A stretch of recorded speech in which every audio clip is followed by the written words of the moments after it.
오늘은 하늘에 불이 임하는 교회라는 제목으로 역대하 7장 1절에서 10절 말씀을 통해서 함께 은혜를 나누시겠습니다. 영국의 청교도인들은 신앙의 자유를 찾아 먼저 네덜란드로 갔다가 그곳에서 자유를 찾지 못하자 아메리카 대륙을 향하여 출발했습니다. 그들은 67일 동안 항해를 하고 대서양을 건너서 아메리카 대륙에 도착했습니다. 도착하자마자 제일 먼저 한 일은 땅에 입을 맞추고 나의 하나님 나의 하나님하고 찬양을 올려드렸습니다. 그들은 육신의 욕망을 따라 간 것이 아니었습니다. 돈을 벌기 위해서 간 것도 아니었습니다. 육신적으로 편안하게 살려면 오히려 어디에 남아 있어야 됐습니까? 그 영국 땅에 그냥 살아야 됐습니다.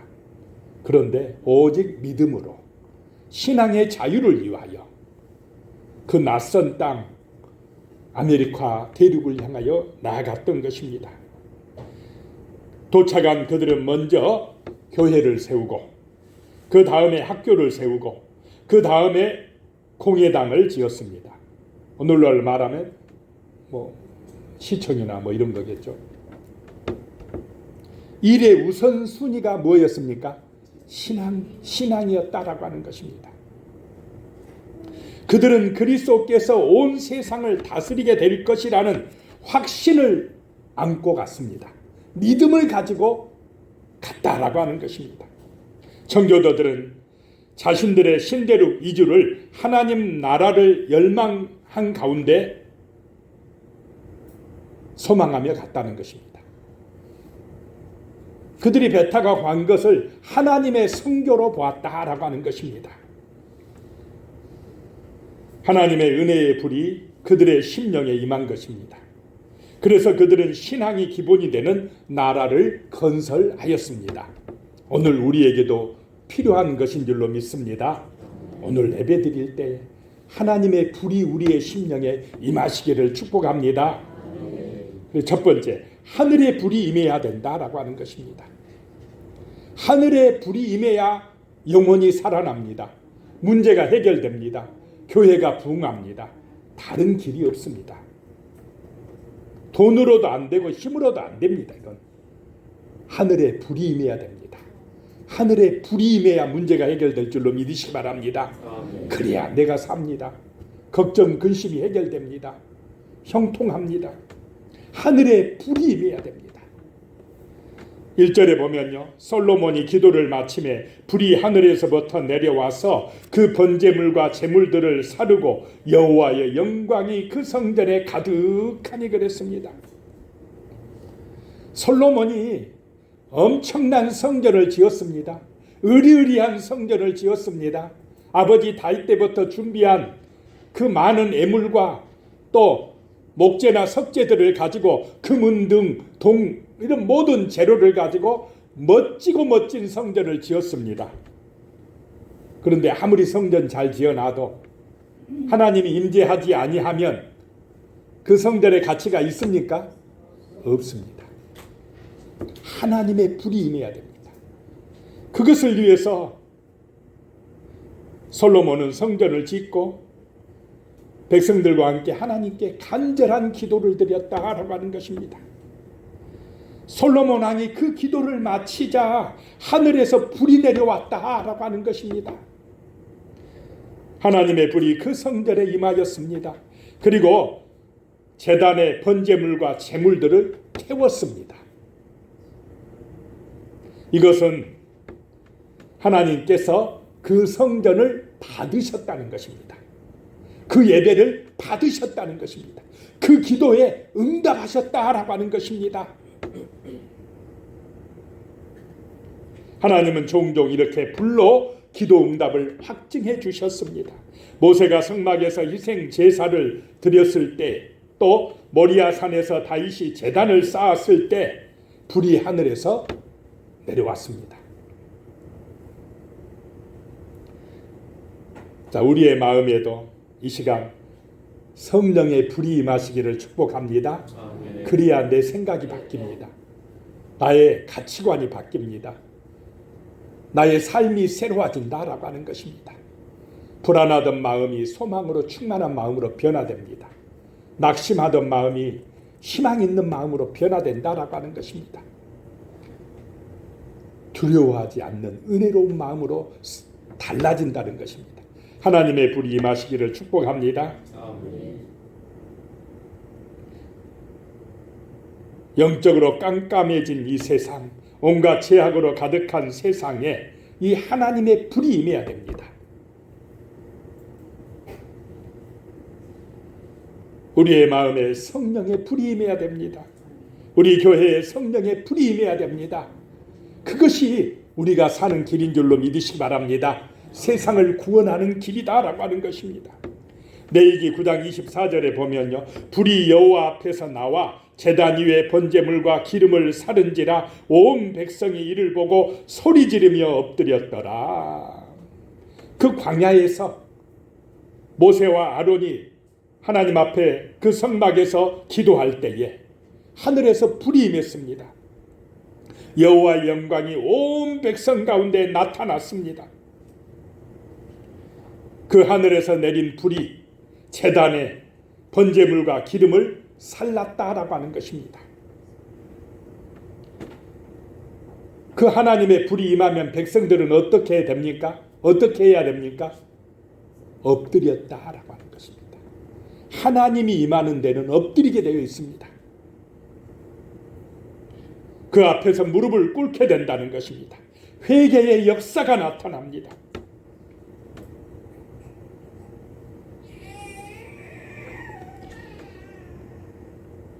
자, 하나님 앞에 엎드리는 은혜가 임하시기를 축복합니다. 아멘. 세상은 인본주의가 팽배하고 있습니다. 세상의 중심은 하나님입니까? 사람이 되려고 하고 있습니까? 사람, 내가 왕이 되려고 합니다. 내 마음대로 살기를 원합니다. 내가 영광 받기를 원합니다. 그런 데는 악한 영이 역사합니다. 그런데 하나님의 불이 임할 때 우리는 어떻게 되느냐? 엎드리게 되는 줄로 믿으시기 바랍니다.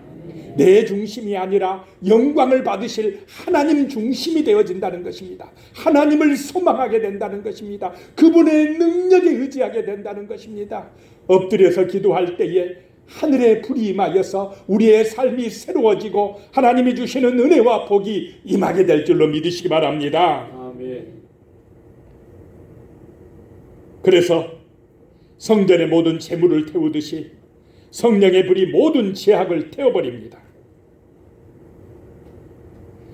성령의 불로 우리가 능력을 받아서 세상 가운데서 복음의 증인으로 살아내게 된다라고 하는 것입니다. 거룩한 영향력을 미치게 된다는 것입니다.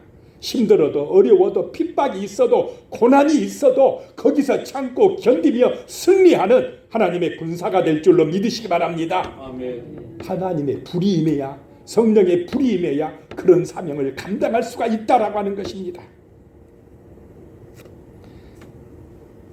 두 번째는 여호와의 영광이 나타났다라고 하는 것입니다. 여호와의 영광이 나타나는 교회가 되어야 합니다.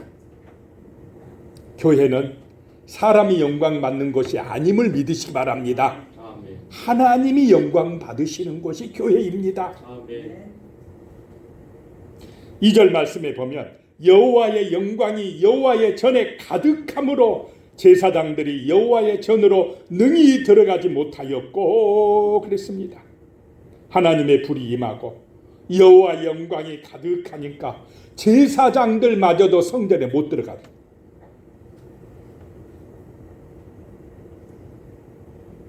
제사장이라도 하나님의 영광 앞에 맞닥뜨리면 엎드릴 수밖에 없다는 것입니다. 하나님을 만나면 엎드리게 되는 줄로 믿으시기 바랍니다. 아멘. 모세야, 모세야, 내 신발을 벗어라. 내가 선 곳은 거룩한 땅이니라. 떨기나무에 하나님의 불이 붙고 하나님의 임재가 임할 때에 엎드릴 수밖에 없는 줄로 믿으시기 바랍니다. 출애굽기 40장 35절에 보시면 모세가 해막에 들어갈 수 없었으니 이는 구름이 해막 위에 덮이고 여호와의 영광이 성막에 충만하였음이며 라고 하는 말씀이 나옵니다. 하나님의 불이 임하고요, 여호와의 영광이 나타난다 할 때 이 여호와의 영광은 구약에서 구름으로 나타납니다. 구름이 해막에 덮였습니다. 하늘에서 구름이 임하여서 그 성전을 덮을 때, 성막을 덮을 때 아무도 그 성전에 들어갈 수가 없더라 이 말입니다. 엎드릴 수밖에 없더라. 하나님의 구름이 이 시간 우리 가운데 함께 하시기를 축복합니다. 아멘. 하나님의 임재다는 것입니다. 하나님이 오셨다는 것입니다. 하나님이 우리와 만나 주신다는 것입니다. 여호와의 영광은 성막의 안과 밖에 가득 찬 구름 속에서 찬란히 빛나는 광채의 형태로 나타났던 것입니다. 광야에서 성막 위에 항상 구름 기둥이 있어서 하나님의 영광의 임재를 상징적으로 나타내 보여주었다라고 하는 것입니다.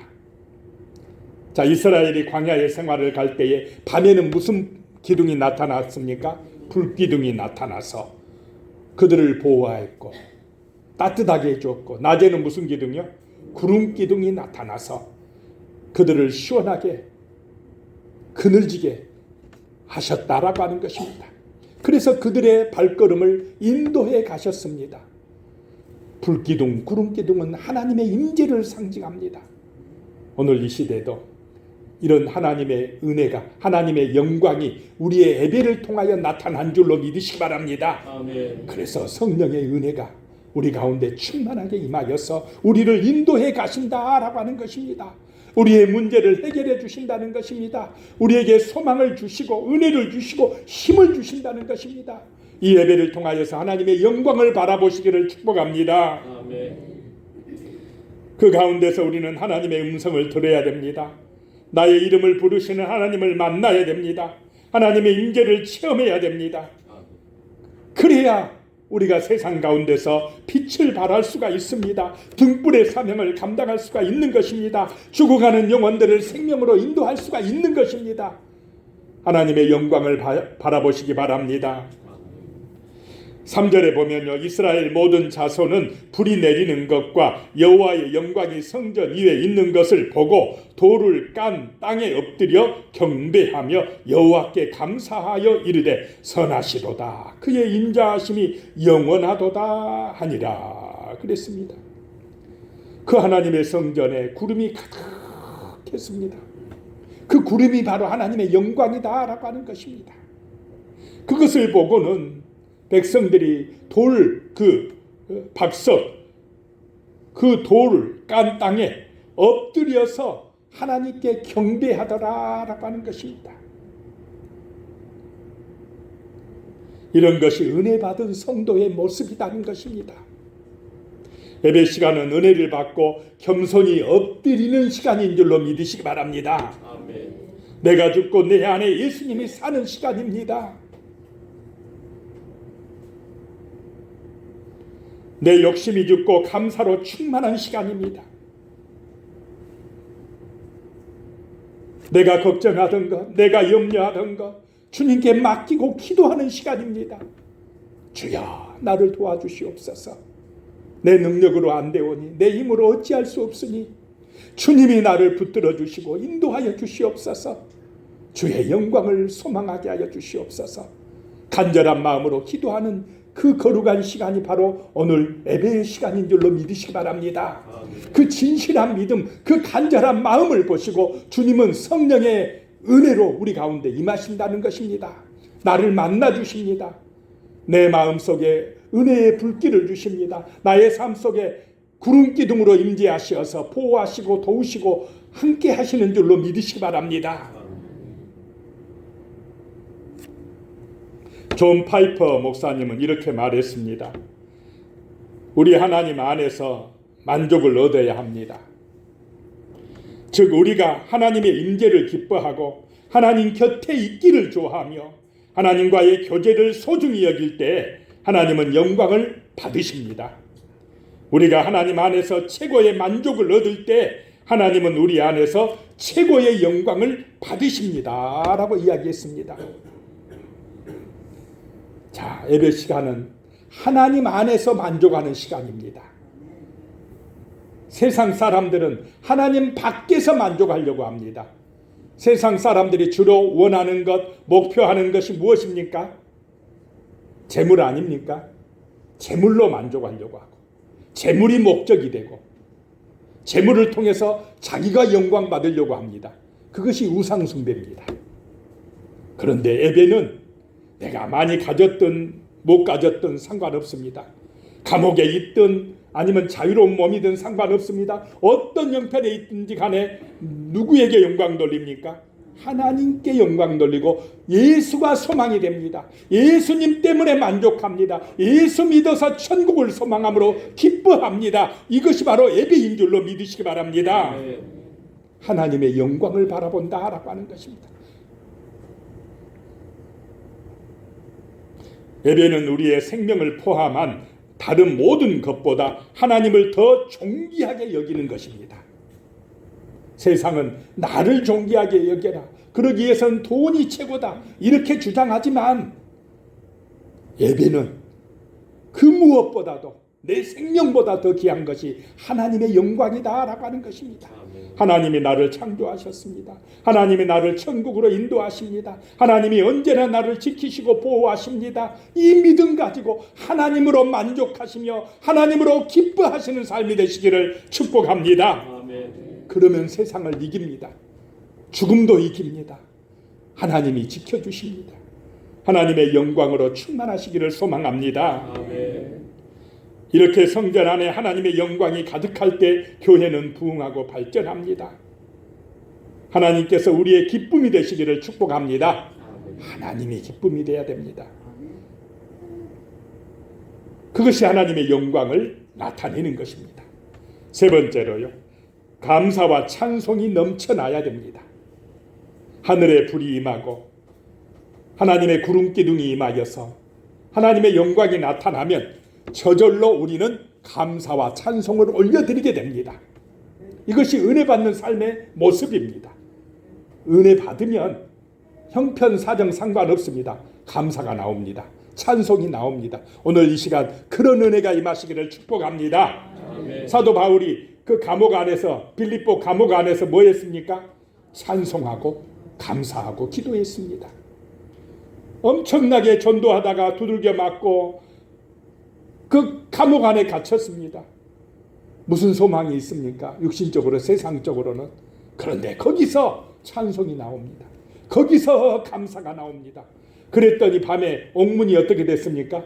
옥문이 열리고 그 간수도 회개하고 제수들이 복음을 받아들이고 그곳에 하나님의 나라가 이루어졌다라고 하는 것입니다. 그래서 은혜 받으면 어떤 형편에 있든지 감사가 나옵니다. 찬송이 나온다라고 하는 것입니다. 오늘 성전에서 우리가 은혜를 받고 우리의 삶 속에서 감사하며 찬송하는 거룩한 삶을 살아내시기를 축복합니다. 그래서 우리를 통하여 그 현장에, 삶의 현장에 하나님의 나라가 전파된다라고 하는 것입니다. 하나님의 복이 임한다는 것입니다. 4절 말씀이에요. 이에 왕과 모든 백성이 여호와 앞에 제사를 드리니 그랬습니다. 여기서 말씀하는 제사는 화목제를 말합니다.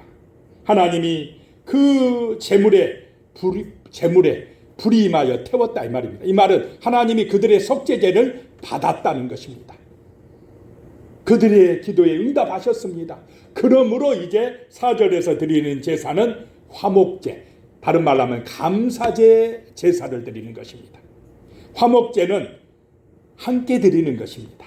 함께 나누는 제사입니다. 하나님이 은혜 주신 것에 감사하여 드리는 제사다라고 하는 것입니다. 5절에 보면 솔로몬 왕이 드린 제물이 소가 22,000마리요 양이 12만마리라. 이와 같이 왕과 모든 백성이 하나님의 전에 낙성식을 행하니라. 5절을 이 말씀을 듣고도 놀라지도 않습니다. 뭐 숫자 개념이 지금 잘 모르는 것 같은데 소가 몇 마리라고요? 놀라야 됩니다. 소가 10마리만 있어도 많다 그러는데 100마리, 1000마리가 아니고 10,000마리가 두 번이고 22,000마리. 우리 교회 마당에 데려다 놓으면 시끄러워서 견딜 수 있겠습니까? 그 난리가 났을 것입니다. 예루살렘 성전 앞에 소가 22,000마리, 양이 몇 마리요? 12만 마리.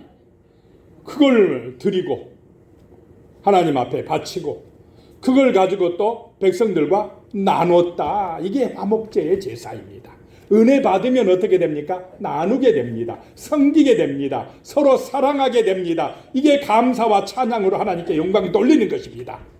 예배를 통해서 은혜 받으면 나누게 되고 섬기게 되고 서로 사랑하게 되어진다라고 하는 것입니다. 그것이 감사와 찬송이 넘쳐나는 삶입니다. 은혜 안 받으면, 우상 숭배하면 나누겠습니까? 자기 욕심만 챙기겠습니까? 자기 욕심만 챙겨요. 자기밖에 몰라요. 그것이 세상의 길입니까? 아닙니까? 세상 사람들은 자기 중심입니까? 나누고 섬기려고 많이 합니까? 자기만 부자 되겠다고 더 욕심내고, 이것이 바로 세상의 길, 우상숭배의 길, 망하는 길입니다. 그런데 하나님께 은혜 받은 사람들, 하나님의 은혜를 받으면 서로 사랑해요. 콩 한 쪽도 어떻게 해요? 나누려고 해요. 어려운 사람 보면 돕고 싶어져요. 불쌍히 여기는 마음이 생깁니다. 또 아픈 사람 있으면 기도해 주고 싶어요. 사랑해 주고 싶어요. 이것이 바로 예수의 마음입니다. 감사와 찬송의 삶이다 라고 하는 것입니다. 우리가 그렇게 살아가야 될 줄로 믿습니다. 6절에 그때의 제사장들은 직분대에 모셔서고 내 이사람도 여호와의 악기를 가지고 썼으니 이 악기는 전에 다윗 왕이 내 이사람들에게 여호와께 감사하게 하려고 만들어서 여호와의 인자하심이 영원함을 찬송하게 하던 것이라. 제사장들은 무리 앞에서 나팔을 불고 온 이스라엘은 서 있더라. 제사장들이 직분대로 서고 내 이사람들은 악기를 가지고 찬양을 올려드리고, 다윗 왕이 조직한 찬양대입니다. 하나님을 찬송하고 하나님의 인자하심이 영원하다고 찬송하고, 제사장들은 무리 앞에서 나팔을 불고 온 이스라엘은 거기 서 있더라 라고 하는 것입니다. 감사와 찬송을 올려드리더라는 것입니다. 자, 예배 시간은 누구에게 영광 돌리는 시간입니까? 하나님께 영광 돌리는 시간입니다. 그분의 은혜를 바라보는 시간입니다. 보험회사에 근무하는 베벌리 시아라는 사람이요 있었습니다. 그런데 당시 미국은 극심한 불황으로 회사마다 혹독한 구조조정과 임금 삭감에 시달렸습니다. 자, 이렇게 회사가 어려워지면, 문제가 생기면 걱정, 염려가 찾아옵니까? 안 옵니까? 찾아와요. 그 무거운 짐을 가지고 교회까지 왔습니다. 마음이 힘들고 괴로우니까 찬송이 제대로 잘 나오겠습니까? 이 사람도 그랬습니다. 어느 주일 아침 그는 찬송가를 연습하기 위해 피아노 앞에 앉았습니다. 그런데 회사 문제로 인해 좀처럼 마음의 안정을 찾을 수가 없었습니다. 그때 베벌리 시아는 건반 위에서 조그만 종이 쪽지 하나를 발견했습니다. 거기에는 주 예수보다 더 귀한 것은 없네. 이 세상 부귀와 바꿀 수 없네. 그것은 어머니가 괴로워하는 아들을 위해 적어놓은 시였습니다. 어머니는 아들의 삶의 우선순위를 분명하게 정하길 원하셨습니다. 이 베벌리 시아는 이 시를 읽고 큰 충격을 받았습니다. 그리고 이 시에 곡을 붙여 찬송을 만들었습니다. 이 곡이 바로 그 유명한 찬송가 94장 주 예수보다 더 귀한 것은 없네입니다. 어머니의 지혜와 사랑이 한 젊은이의 방황을 멈추게 하였습니다. 자, 주 예수가 중심이 되시기 바랍니다. 아멘. 주 예수가 나의 삶의 보배가 되면 어떤 시험과 고난도 이기게 됩니다. 아멘. 하나님이 도와주십니다. 하나님의 은혜가 우리를 살립니다. 우리의 문제를 해결합니다. 그래서 이 예배 시간은 사람이 우선이 아닙니다. 내 문제가 해결되고 기분이 풀어져야 하는 시간이 아닙니다. 먼저 하나님을 찬송하고 감사하는 시간 되시기를 축복합니다. 아멘. 하나님께서 영광을 받으시는 시간입니다. 그것이 영적인 참된 질서입니다. 그래서 은혜 받으면 마음에 평안이 옵니다. 감사가 나옵니다.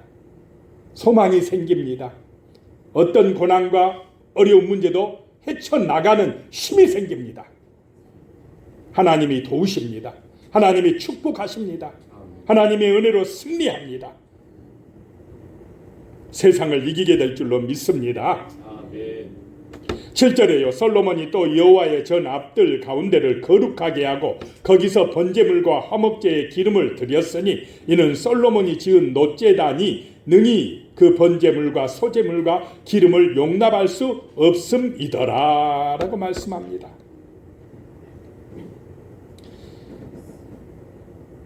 성전 앞들 가운데를 거룩하게 구별하여서 거기서 번제물, 화목제물, 기름을 드렸다라고 하는 것입니다. 원래는 그 놋제단 앞에서 드려야 되는데 그 놋제단이 너무 적어서 드린 제물을 수용할 수가 없었다라고 하는 것입니다. 하나님께 드리는 제물이 너무 많아서 전의 앞들까지 구별하여 사용했다라고 하는 것입니다. 온전한 예배를 드리면 이렇게 풍성하게 될 줄로 믿으시기 바랍니다. 아멘. 성전에 나오는 것이 기쁨이 되고 감사가 저절로 나오는 축복을 받아야 됩니다. 그것이 은혜 받는 성도의 삶입니다. 감사와 찬송이 우리의 마음과 입술을 통하여 고백되어져야 됩니다. 그런 삶이 되시기를 예수님의 이름으로 축복합니다. 아멘. 기도하겠습니다. 살아계신 하나님 아버지, 하늘에 불이 임하는 교회가 되게 하여 주시옵소서. 아멘. 내 심령 안에, 우리의 가정 안에, 우리 교회 위에, 우리의 삶의 현장 위에 하나님의 불이 임하게 하여 주시옵소서. 아멘. 하나님의 구름 기둥이 임하여서 하나님의 영광이 나타나는 거룩한 장소가 되게 하시고 하나님의 능력으로 우리가 충만해져서 하나님이 주시는 복으로 넘쳐나서 하나님 앞에 감사와 찬송을 올려드리는 거룩한 예배의 삶이 될 수 있도록 축복하여 주시옵소서. 예수님의 이름으로 간절히 기도드리옵나이다. 아멘.